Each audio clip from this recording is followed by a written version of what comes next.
Colossenses capítulo 1, verso 3, o apóstolo Paulo diz que dava sempre graças a Deus pela fé que aqueles irmãos de Colossos tinham.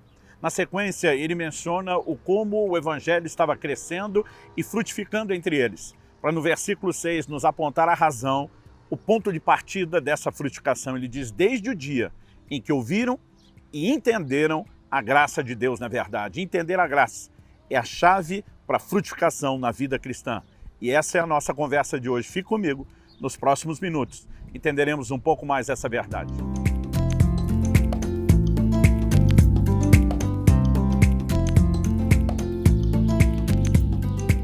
Estou hoje no Parque São José, em São José dos Pinhais, no Paraná, passando para trazer mais uma palavra ao seu coração. Falei anteriormente que entender a graça é uma chave para a frutificação na vida cristã. E quero chamar a sua atenção para uma condensação, um extrato da doutrina da graça que encontramos no Evangelho de João, no capítulo 8. Eu quero ler do verso 2 ao 12, que diz, de madrugada voltou novamente para o templo, e todo o povo se reuniu em volta dele, e Jesus, assentados, ensinava. Então os escribas e fariseus trouxeram à presença dele uma mulher surpreendida em adultério, e fazendo-a ficar em pé no meio de todos, disseram a Jesus, mestre, essa mulher foi surpreendida em flagrante adultério. Na lei, Moisés nos ordenou que tais mulheres sejam apedrejadas. E o Senhor, o que tem a dizer? Eles diziam isso tentando, para terem de que o acusar, mas Jesus, inclinando-se, escrevia na terra com o dedo. Como eles insistiam na pergunta, Jesus se levantou e lhes disse, quem de vocês estiver sem pecado, seja o primeiro a tirar uma pedra nela. Inclinando-se novamente, continuou a escrever no chão. Mas eles, ouvindo essa resposta, foram saindo um por um, a começar pelos mais velhos até os últimos, ficando só Jesus e a mulher em pé diante dele. Levantando-se, Jesus perguntou a ela, mulher, onde estão eles? Ninguém condenou você? Ela respondeu, ninguém, Senhor. Então Jesus disse, também eu não a condeno. Vá e não peques mais. Muitas vezes as pessoas resumem a graça na declaração de Jesus, eu não a condeno. Mas se esquecem que Jesus também disse, vá e não peque mais. No entanto, além de acrescentar a frase, vá e não peque mais, junto com eu não a condeno na definição de graça, nós precisamos entender primeiro esse ambiente. Por que é que trouxeram uma mulher apanhada em flagrante adultério, o que a lei de Moisés exigia, né, que houvesse uma sentença de morte, uma execução na forma de apedrejamento, e perguntam para Jesus, olha, Moisés disse isso, o que é que o Senhor tem a dizer? Nós sabemos que o Velho Testamento era para os judeus não apenas a Bíblia, o livro de ordens espirituais, mas era também a Constituição, as leis civis que eles como nação obedeciam. Por que perguntar a Jesus se ele tinha uma opinião diferente da de Moisés? Isso é o que nós temos que pensar. Em segundo lugar, nós precisamos também pensar no desdobramento. Ainda que Jesus, de forma sábia, tenha dito, olha, quem tiver sem pecado, comece o apedrejamento. E eles, com a consciência, os condenando, foram se retirando um por um, quando sobra só Jesus e a mulher, tanto de acordo com a lei de Moisés, como com a orientação que o próprio Jesus deu, que quem tivesse sem pecado atirasse a primeira pedra, Jesus teria a responsabilidade de fazer isso, porque a lei de Moisés exigia e ele estava sem pecado. E a pergunta é, por que ele não fez? Não apenas devemos nos questionar por que Jesus não apedrejou, mas nós precisamos questionar a lógica por trás disso. Porque a Bíblia diz que ele nunca pecou. E a definição bíblica de pecado é a transgressão da lei. Então, como é possível, se Jesus não obedeceu à lei de Moisés que ordenava o apedrejamento, ele não ter pecado, né? E se ele não obedeceu, qual é a lógica ou a compatibilidade disso? Só existe uma maneira de entendermos isso. Só uma forma de conciliar o ato de Jesus de não condenar a mulher quando a lei exigia. E esse é o ponto de partida de todo o entendimento da graça de Deus. Se chama mudança de lei. Hebreus capítulo 7, versículo 12, nos diz que onde a mudança de sacerdócio, falando do sacerdócio levítico da velha aliança para o sacerdócio de Cristo da nova, a Bíblia diz onde a mudança de sacerdócio é a mudança de lei. A razão pela qual perguntaram a Jesus, olha, Moisés diz isso, o que é que o Senhor tem a dizer? É porque Jesus já vinha sinalizando nos seus ensinos mudança de lei. Ele dizia, ouviste o que foi dito aos antigos, e ele citava a lei de Moisés que os judeus obedeciam. Mas ele dizia, eu porém vos digo, e com esse eu porém vos digo, Jesus sinalizou uma clara mudança de lei. A lei tinha caráter temporário, e a razão do seu caráter temporário era também o seu caráter profético, porque tudo aquilo que ela simbolizava, tipificava profeticamente, se cumpriu em Jesus Cristo. É por isso que Hebreus 10:1 diz que a lei não tem imagem exata das coisas, e sim a sombra dos bens vindouros. A partir do momento que essas figuras dos ritos cerimoniais se cumprem em Jesus, elas se tornam, de acordo com o ensino neotestamentário, desnecessárias. Mas nós precisamos entender mudança de lei como ponto de partida. Por quê? A graça não significa apenas o fim de todo e qualquer tipo de lei, como alguns pensam.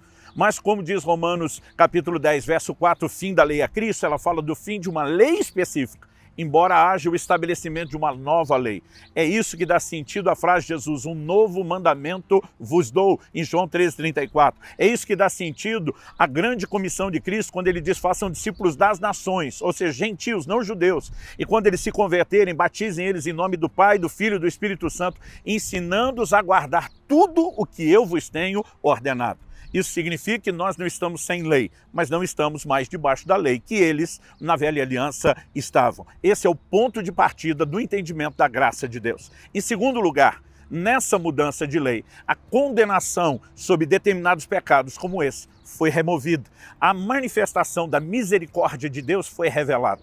E nós precisamos entender, e acredito que nisso, não importa qual a escola teológica, naqueles grupos que não podem ser considerados seitas, há um consenso entre todos, que é a remoção da condenação. A declaração de Jesus, vá, eu não te condeno, ela é aceita por todos. Romanos 8:1 diz, nenhuma condenação mais há para os que estão em Cristo Jesus. Se alguém está em Cristo, diz 2 Coríntios 5:17, nova criatura é, as coisas velhas já passaram, eis que tudo se fez novo.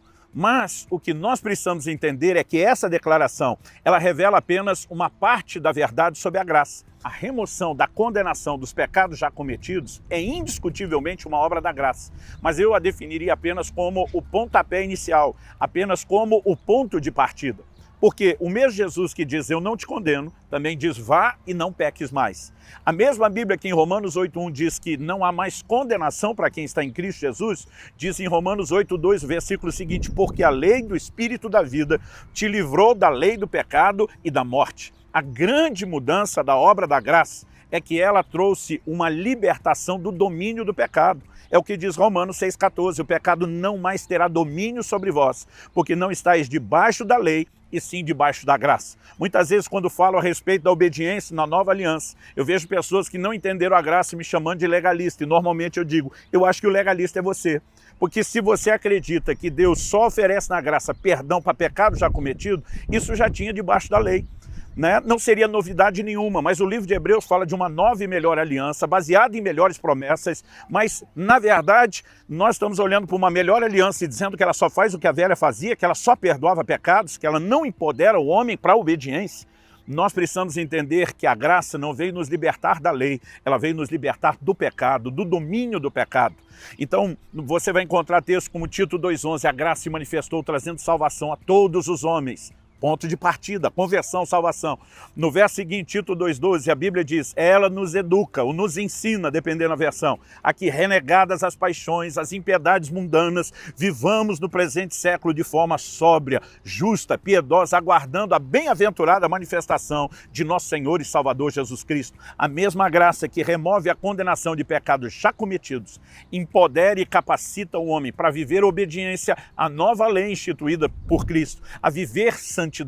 Então nós precisamos entender que a graça não é só perdoadora, ela é transformadora, ela gera transformação progressiva. Romanos capítulo 8, versículo 3 diz que o que era impossível à lei porque estava enferma pela carne, natureza pecaminosa, isso Deus fez, enviando seu Filho em semelhança de carne pecaminosa. Deus condenou o pecado na carne, a Bíblia diz para que a exigência da lei se cumprisse em nós. E agora está falando dos que estão na nova aliança, que andam no Espírito e não na carne. Qual era a exigência da lei? Obediência.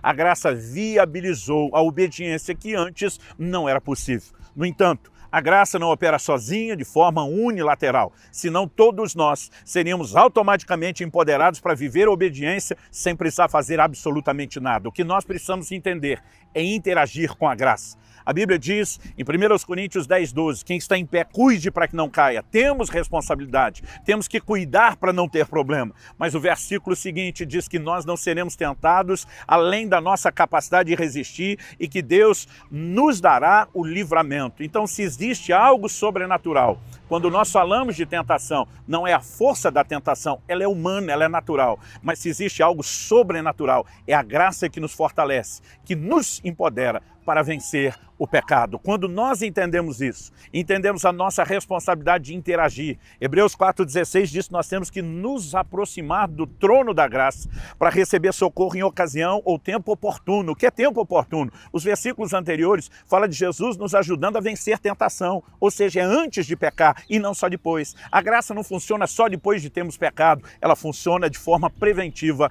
antes, porque ela é transformadora. Se permita crescer no entendimento da graça e viva o poder e a influência dela na sua vida e você experimentará a mesma frutificação do Evangelho que os crentes de Colossos frutificaram.